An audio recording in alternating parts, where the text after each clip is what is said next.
지난 수요일부터 사순절이 시작이 됐습니다. 다 아시겠지만요. 이 사순절이라고 하면 부활절을 기점으로 그전 40일을 의미하는데 거기에 주일은 빠집니다. 그렇게 계산을 하다 보면 지난 수요일이 시작점이 됩니다. 이 기간 동안 예수님의 고난, 예수님의 십자가의 사건을 묵상하면서 경건하게 이 절기를 지키게 됩니다. 사순절이 시작됐기 때문에 우리 성도님들도 이 사순절의 의미를 좀 잘 생각하시면서 경건하게 잘 보낼 수 있기를 간절히 바랍니다.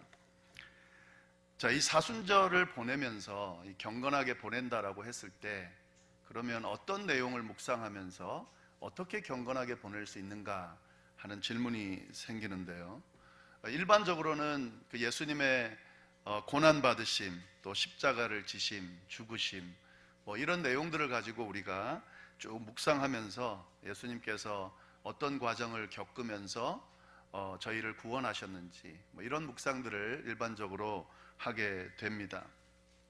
그런데 이 사순절에 예수님의 그 고난 또 십자가를 묵상하면서 조금 그 묵상하는 부분에서 좀 빠지거나 아니면은 덜 강조되는 부분이 있는데, 사실 그 예수님께서 잡히시던 그 이후가 아닌 이전의 상황은 어떠했는가라고 하는 부분을 좀 저희가 소홀한 경향이 좀 있습니다. 예수님의 고난을 묵상할 때에 잡히신 이후에 많이 집중하는데 사실은 그 전도 아주 중요하게 저희가 묵상해야 될 내용이 있다 하는 겁니다. 오늘은 그 이야기를 좀 해보고 싶은데요. 주님의 죽으심, 잡히심, 그리고 고난받으심, 죽으심, 그 전 단계가 있다는 사실을 말씀드리면서 그때 그 주님의 그 모습은 어떠했는지 오늘 한번 살펴보도록 하겠습니다. 이게 무슨 말을 지금 하는 거냐면요, 이겁니다. 예수님께서 십자가에 돌아가시기 전에 예수님이 십자가에 못 박혀 죽을 거라고 하는 그 내용을 3번을 예고를 하셨습니다, 제자들에게. 그러니까 당신이 잡힐 거다, 그리고 십자가에 죽을 거다, 그리고 다시 살아날 거다 하는 이 말씀을 3번이나 제자들에게 가르쳐 주셨다 하는 거죠. 첫 번째는 언제 말씀을 하셨냐면, 이 베드로가 예수님께 주는 그리스도시요 살아계신 하나님의 아들입니다 라고 고백한 그 이후에 주님께서 한번 이 말씀을 하셨습니다. 내가 잡힐 거야, 내가 죽을 거야 라고 하는 말씀을 하셨습니다. 그 다음에 또 두 번째로 언제 말씀을 하셨냐면, 예수님께서 변화산 사건을 경험하고 내려오신 후에 그때 또 이 말씀을 하셨습니다. 당신이 잡힐 것과 죽을 것을 예고해 주셨습니다.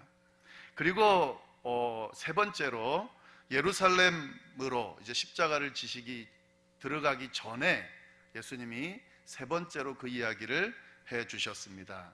그리고 그 본문이 바로 오늘 읽은 본문입니다. 오늘 본문이 세 번째 예고하시는 내용, 그 내용이 오늘 본문이다 라고 하는 거죠.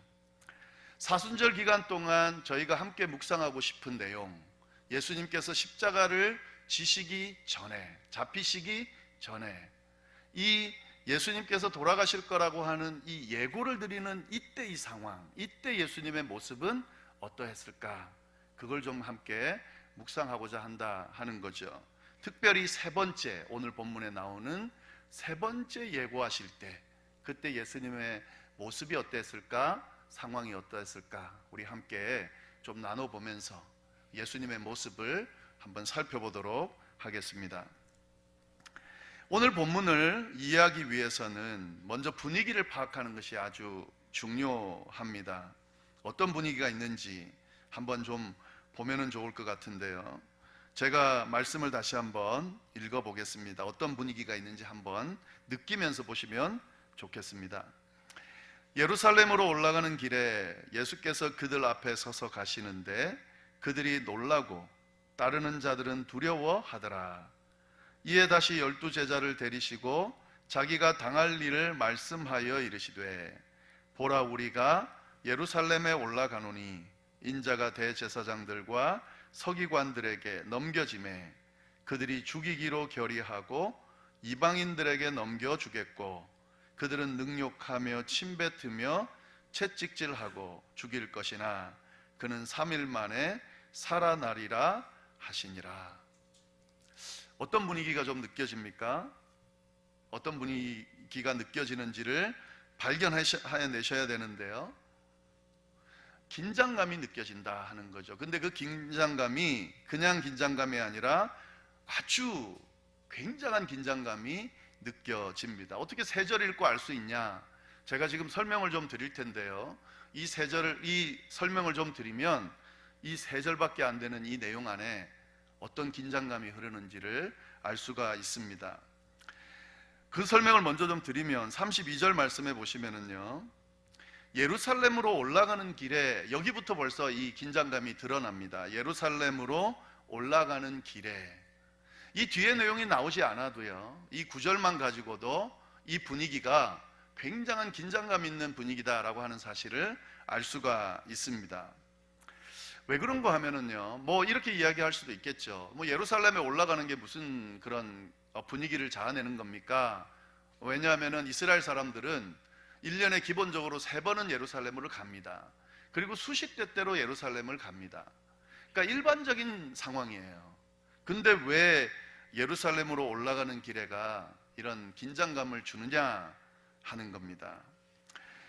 이 지금 예루살렘으로 올라가는 길에 이 안에 담겨져 있는 의미는 뭐냐면 그냥 예루살렘을 방문하러 가는 것이 아니고 예수님께서 드디어 당신이 이 땅에 오신 목적을 이루기 위한 과정으로 지금 올라가고 있다 하는 거죠.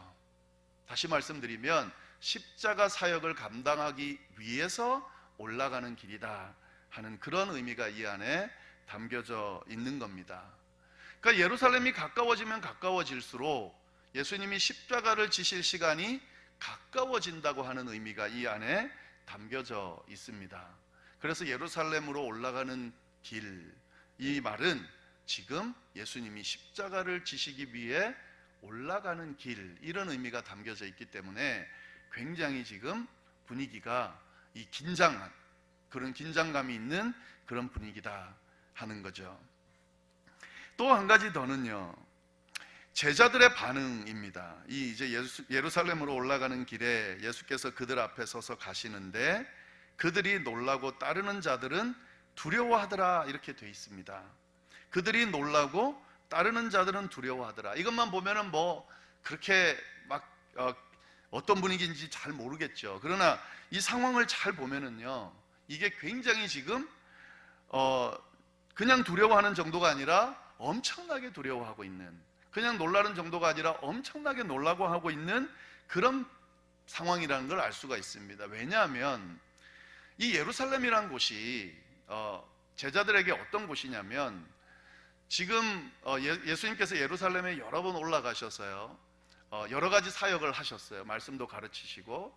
그런데 이 바로 직전에 어떤 일이 있었냐면, 예수님께서 그 예루살렘에서 마지막으로 가르치셨을 때, 그때 이 유대 종교 지도자들이 도무지 이 사람 그냥 두면 안 되겠다 해가지고 이 예수님을 잡아서 죽이자라고 하는 회의를 거쳐서 예수님을 잡으려고 혈안이 돼 있는 그런 상황이 바로 직전에 예루살렘에 올라갔을 때의 상황입니다. 그래서 예수님께서 그들을 피해서 지금 다른 곳으로 이동한 상태입니다. 그러니까 이게 무슨 말이냐면, 예루살렘으로 지금 올라간다는 말은 잡아 죽이려고 기다리고 있는 사람들의 소굴로 들어간다는 의미가 있는 거죠. 제자들이 이 사실을 잘 알고 있었습니다. 근데 예수님께서 지금 예루살렘으로 자꾸 지금 가시겠다고 그러니까 이 제자들이 지금 이런 반응을 보이고 있는 겁니다. 놀라고 따르면서 두려워하더라.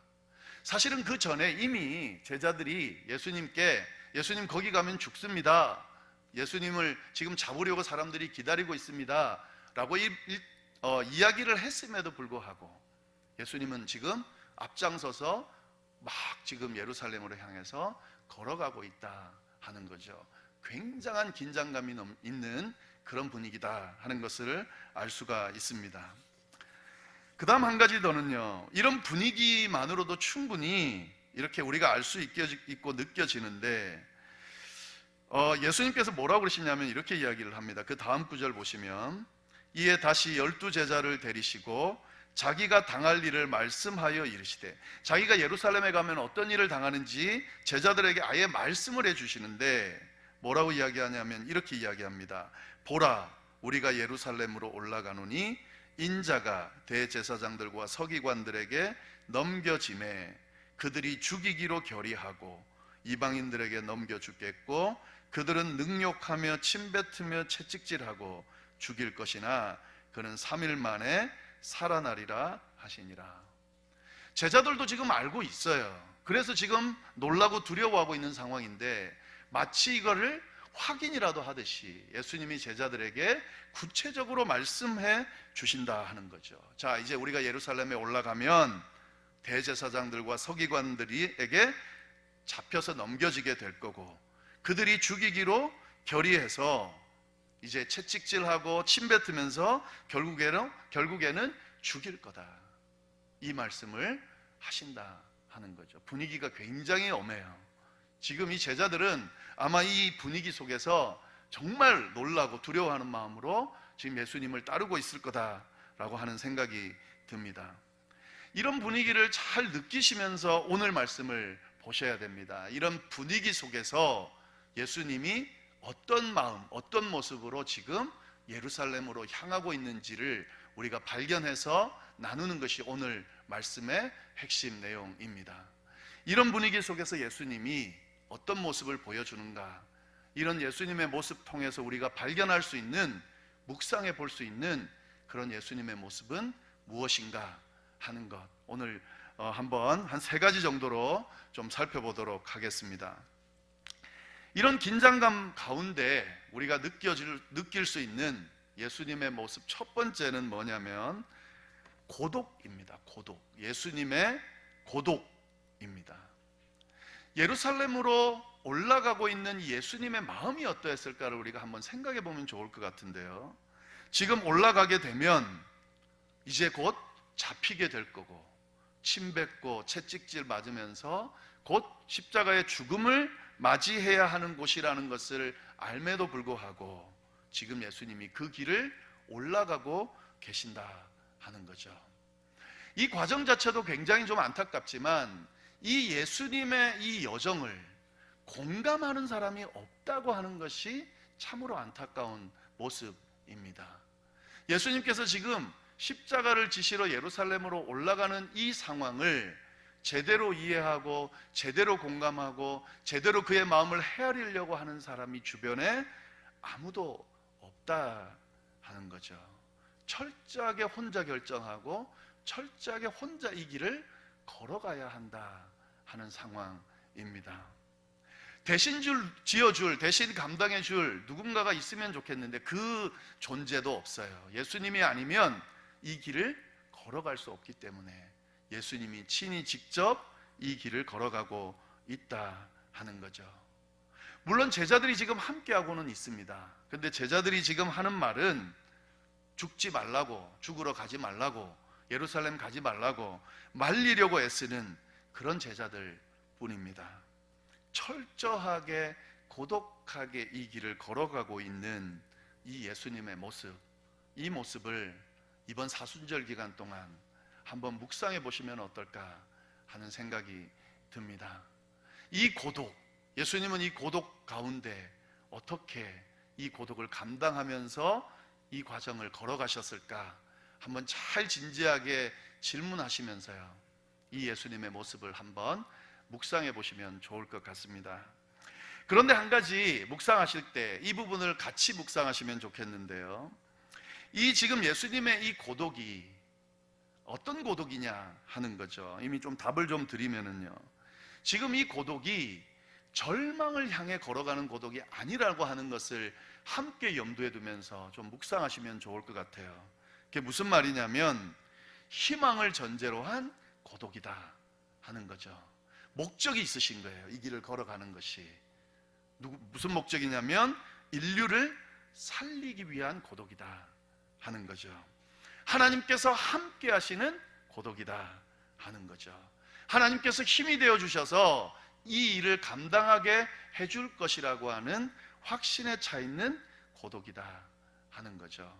이것도 같이 한번 묵상해 보시면 좋을 것 같습니다. 아마도 이 예수님의 고독의 모습을 묵상하다 보면 분명히 여러분의 상황과 연결시켜서 여러분에게 들려주시는 그런 음성이 있을 거라 저는 확신을 합니다.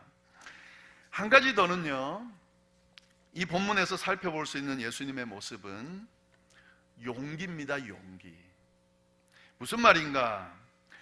지금 제가 아까 예수님께서 고난 예고를 3번 하셨다 그랬는데 좀 한번 살펴보면 좋을 것 같은데, 마가복음 8장 31절 첫 번째 예고 말씀을 우리 같이 한번 보면 좋겠습니다. 성경 있으신 분은 좀 찾으시면 좋겠습니다. 마가복음 8장 31절 첫 번째 예고 말씀이에요. 당신이 죽으실 것이라는 내용을요. 31절 말씀 우리 같이 한 목소리로 한번 읽어보겠습니다. 시작.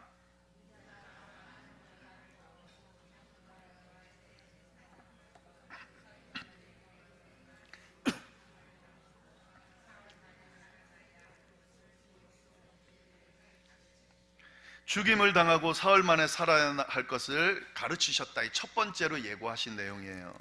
9장 31절 두 번째 예고가 있습니다. 한번 보겠습니다. 9장 31절 한번 읽어보겠습니다. 시작.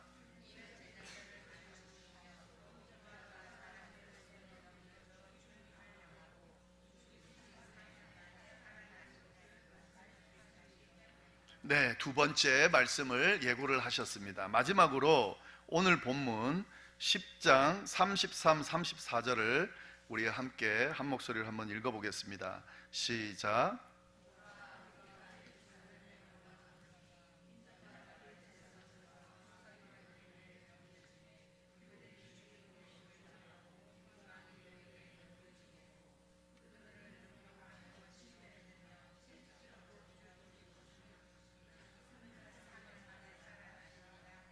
네, 지금 첫 번째 예고, 두 번째 예고, 세 번째 예고, 이 첫 번째, 두 번째, 세 번째를 비교해 보면 점점 더 그 예고의 내용이 구체화되고 있다는 사실을 알 수가 있습니다. 말씀이 많아지고 계신다는 거죠. 무슨 말이냐면 당신이 죽을 날이 점점 가까워 오셔서 제자들에게 보다 확실하고 자세하게 가르쳐 주고자 하는 의도도 분명히 있겠지만, 이 심리적으로 잘 보면 말씀이 점점 많아지고 계세요. 무슨 말이냐면 부담을 느끼시고 계신다는 그런 의미로도 저희가 볼 수 있겠습니다. 예수님께서는 십자가를 지시는 이 사건이 부담스러우셨습니다. 그래서 그 뒤에 나오는 예수님의 모습들을 봐도 이 잔을 내게서 옮겨달라고, 좀 피할 수 있으면 피할 수 있게 해달라고 그렇게 기도하신 거죠. 그런데 여러분, 이 예수님께서 이런 상황에서 어떻게 하셨냐 하는 거죠. 이 용기라고 하는 것이 두 가지 형태가 있다라고 하는 이야기를 제가 들은 적이 있는데요. 첫 번째, 이런 용기가 있답니다. 본능적인 용기가 있대요. 이 본능적인 용기가 뭐냐면 반사적으로 반응하는 용기다 하는 거죠. 생각하지 않았던 위험이나 이 비상사태에 놓이게 됐을 때에 생각할 여유가 없이 이건 용기를 내야 돼서 대처해야 돼 라고 본능적으로 그렇게 용기를 내서 대체하는, 반응하게 되는 그런 용기가 있답니다. 그리고 또 한 가지 더 용기가 있는데요, 전진해 나가는 용기가 있다고 그럽니다. 이건 뭐냐면 멀리서 지금 비참한 일, 위험한 일이 지금 다가오는 것을 알고 있어요. 느낄 수가 있습니다. 그래서 그 위험이나 그 어떤 불안정한 모습들, 비참한 어떤 일들을 피할 수 있는 충분한 시간이 주어져 있는 상태예요. 예, 돌아서거나 피하거나 그렇게 할 수 있는 상황, 그리고 그 위험이 다가오는 것을 느끼는 상황, 그때 내는 용기, 그게 바로 전진적인 용기다 하는 거죠. 예수님께서 내신 용기는 두 번째 용기입니다. 제가 말씀드린 것처럼 3번이나 예고하셨다는 것은 예수님께서 이미 잡히실 것과 잡히면 어떤 일을 겪으실 것이라는 사실을, 또 죽으실 것이라는 사실을 잘 알고 있었습니다. 하루하루 시간이 지나면 지날수록, 또 예루살렘을 향해서 발걸음을 옮기면 옮길수록 이 힘들고 어려운, 피하고 싶은 이 일들이 다가오는 것을 느끼고 있음에도 불구하고 예수님은 이 길을 걸어가셨다 하는 거죠. 전진적인 용기를 내셨다 하는 그런 의미입니다. 여러분, 예수님이 예루살렘에 올라갈 필요가 있었을까요? 무조건 예루살렘으로 가야 되는 상황인가? 그게 아니에요. 예수님은 이 예루살렘으로 올라가는 이 길을 선택하지 않을 수 있는 그런 의지가 있었어요. 그런 자유가 있었어요. 이게 부담이 되면 피하고 자기 고향으로 돌아갈 수 있는 그런 시간도 충분했습니다. 아까 말씀드린 첫 번째 용기처럼 대처할 능력, 생각할 겨를도 없이 맞닥뜨려야 되는 그런 상황이 아니었다 하는 거죠. 충분히 피할 수 있고 충분히 도망칠 수 있고 그럴 수 있는 상황이었어요. 그런데 주님은 그 길을 가셨다 하는 거죠. 그게 바로 예수님이 보여주신 용기다 하는 겁니다. 이번 사순절 기간 동안 예수님의 십자가의 의미를 묵상하실 때 이 용기를 한번 묵상해 보시면 어떨까 하는 생각이 듭니다. 가지 않아도 될 길, 피할 수 있는 길, 부담스러운 길, 죽어야 하는 그 길을 선택해서 걸어가는 그 예수님의 용기를 잘 묵상하시다 보면 분명히 이 말씀을 통해서 저희에게 하시는 그런 음성이 있을 거라 저는 확신합니다. 한 가지 더는요, 예수님께서 보여주시는 모습은 사랑입니다. 예수님의 사랑이에요. 예수님의 사랑이라는 이야기를 워낙 많이 하니까 굳이 언급할 필요가 없겠지만 지금 이 상황에서 보여지는 사랑이 있어요. 그걸 좀 묵상하시면 좋겠다 하는 거죠. 그게 뭐냐면 이겁니다. 먼저 이 이야기를 좀 드리고 싶어요. 제자들의 상황을 한번 보면은요, 제자들이 지금 예수님 쫓는 이유는 뭔가 자기에게 떨어지는 이익이 있을 거고, 더 나아가서는 예수님이 왕으로 오시면, 왕으로 세워지면 한 자리 얻을 거라고 하는 기대감을 가지고 지금 쫓고 있다 하는 거는 성경이 계속 이야기하니까 잘 알고 있으실 거예요. 근데 지금 한번 생각을 해보세요. 예수님이 3번이나 죽을 거야 라고 말씀하셨고, 또 자꾸 예루살렘으로 죽을 수 있는 자리로 자꾸 걸어가세요. 그리고 결정적으로 아까 뭐라 그러시냐면, 야, 이제 예루살렘 올라가면 나 죽을 거야, 이 말씀까지 했어요. 제자들의 입장에서는 굉장히 혼란에 빠질 수 있습니다. 지금 예루살렘으로 올라가면 완전히 인생이 바뀌는 그런 기대감에 차 있어도 쫓을까 말까 하는데 자꾸 죽으신다 그러니까 마음이 어떻겠냐 하는 거죠. 아마 처음엔 농담인 줄 알았을 거예요. 근데 예수님이 점점점 그 일을 행하시는 걸 보고 아마 굉장한 혼란, 고민이 됐을 거다 하는 거죠. 아까 말씀드린 것처럼 놀라고 두려운 마음까지 생겼으니까 그들의 심정이 어떨지 충분히 추측이 됩니다. 자, 이 정도 되면 어떻게 해야 정상일까요? 도망쳐야죠. 버려야죠. 아무리 예수님이라도 이 정도 되면 따를 수가 없는 상황이죠. 근데 참 재밌는 건요, 우리가 결론적으로 아는 것은 예수님 잡히실 때 제자들 다 도망쳤죠. 근데 지금도 도망칠 수 있는 상황인데 도망 안 쳐요. 끝까지 예루살렘까지 동행합니다. 왜 그럴까요? 이게 이제 제가 던지고 싶은 질문이에요. 왜 이들은 충분히 제가 보기에는 이 시점에 도망칠 수 있음에도 불구하고, 아니 이들이 이제 예수님은 더 이상 희망이 없어 결론 내릴 수 있었음에도 불구하고 왜 도망치지 않고 버리지 않고 예루살렘으로 쫓아갔을까 하는 거죠. 뭐 여러 이야기 할 수 있겠지만 뭐 이 이야기가 답이 될 수도 있을 겁니다. 그래도 아마 아니겠지 하는 마음이 있었겠죠. 그래도 한번 끝까지 보자 하는 마음이 있었을 거예요. 그런데 제가 이 정황들을 계속 말씀드린 내용을 종합하다 보면 그래도 쫓아가 보자 하는 마음이 사라져도 벌써 사라졌을 것 같아요. 그럼 왜 쫓아갔을까?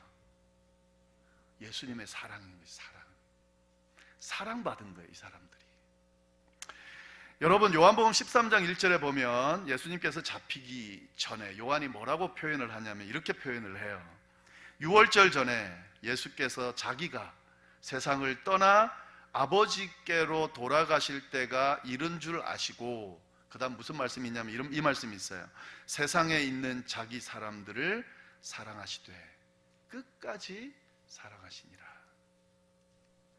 당신의 제자들 사랑하시되 끝까지 사랑하셨다 하는 거죠. 언제요? 예수님께서 세상을 떠나 아버지께로 돌아가실 때가 이른 줄 아시고 그 이후에도 끝까지 사랑하셨다 하는 거죠. 제자들은 지금 예수님을 쫓는다는 것이 이것이 죽는 길이라는 것을 느꼈음에도 불구하고, 놀라고 두려운 마음이 들었음에도 불구하고 주님이 사랑하시되 끝까지 자기를 사랑하신 그 사랑 때문에 못 버리는 거죠. 못 떠난 거죠. 예루살렘을 끝까지 쫓아갔다 하는 거죠. 예수님이 보여준 사랑이 이 안에 담겨져 있습니다. 이번 사순절 기간 동안 십자가에 지신 예수님, 그 사랑 당연히 묵상하셔야 되는데 그 전에 지금 제가 아까 말씀드렸잖아요. 이런 분위기요, 긴박한 분위기, 진짜 이성적으로 이렇게 하면 이렇게 안 하는 게 맞아 하고 할 수밖에 없는 그런 분위기 속에서 지금 이렇게 분위기가 흘러가는 이 내용을 보면서 이 안에 담겨져 있는 예수님의 그 사랑, 이런 혼란스럽고 답답하고 힘든 상황 가운데서도 끝까지 제자들을 포기하지 않으셨던 그 사랑을 이번 사순절 기간 동안 한번 묵상해 보시면 어떨까 싶습니다. 그 사랑이 우리를 살리는 사랑으로 이어진 사랑이기 때문에 그렇습니다. 이번 사순절 기간 동안 예수님의 그 고독, 예수님의 용기, 그리고 예수님의 그 사랑 한번 깊이 묵상해 보면서 이번 사순절을 좀 의미 있게 한번 보내보시면 좋겠다 하는 생각이 듭니다.